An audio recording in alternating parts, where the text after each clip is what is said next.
کی نماز کی اذان دینے لگے، اللہ کے نبی کا انتقال ہو چکا ہے۔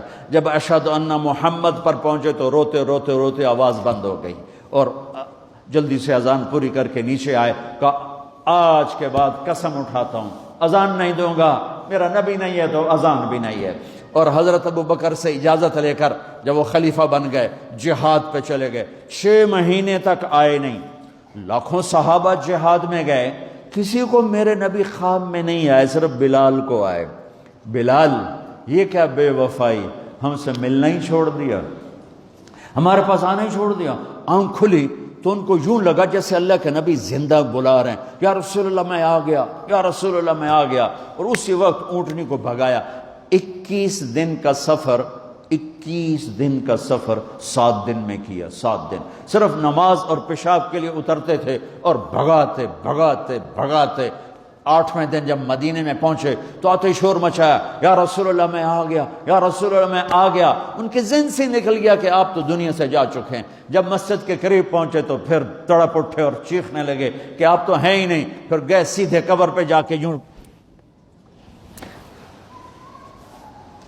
قبر کو لپٹ گئے، یا رسول اللہ میں تو آ گیا ہوں، آپ کہاں ہیں؟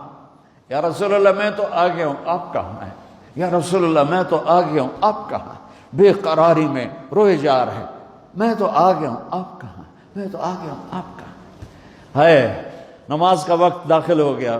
کون سی نماز تھی اللہ ہی جانتا ہے، اور سب کو پتا تھا بلال نے قسم کھائی ہے کہ اذان نہیں دیں گے، لہذا کسی کو ضرورت نہیں ہو رہی کہ بلال سے کہیں آج اذان بلالی سنا دے۔ تو چند صحابہ کو خیال آیا کہ نبی کے نواسوں کو سفارشی بناتے ہیں، حسنین۔ آپ نے فرمایا میری آنکھوں کی ٹھنڈک حسن اور حسین، میرے جنت کے پھول حسن اور حسین۔ تو صحابہ آئے بچوں کے پاس، حسن حسین، کہ بچوں آج کسی کی نہیں چلے گی، تم بلال سے کہو اذان دے۔ تو یہ دونوں ننھے منھے بھائی، حسن 7 سال کے، حسین 6 سال کے، 10 مہینے کا فرق تھا دونوں بھائیوں۔ چچا ایک درخواست، کہ میرے ماں باپ آپ پہ قربان، آپ درخواست کیوں کہہ رہے ہیں؟ آپ امر کریں، آپ حکم کریں۔ کہنے لگے جیسے آپ ہمارے نانا کے لیے اذان دیتے تھے آج ہمارے لیے دے دو۔ تو ایک دم وہ رونے لگے بلال، کہا ہے میرے بچوں، میں نے قسم اٹھائی تھی کہ میں اللہ کے نبی کے بعد کبھی اذان نہیں دوں گا، لیکن تم پہ تو ہزاروں قسمیں قربان ہیں، میں اپنی قسم توڑتا ہوں اور اذان دیتا ہوں۔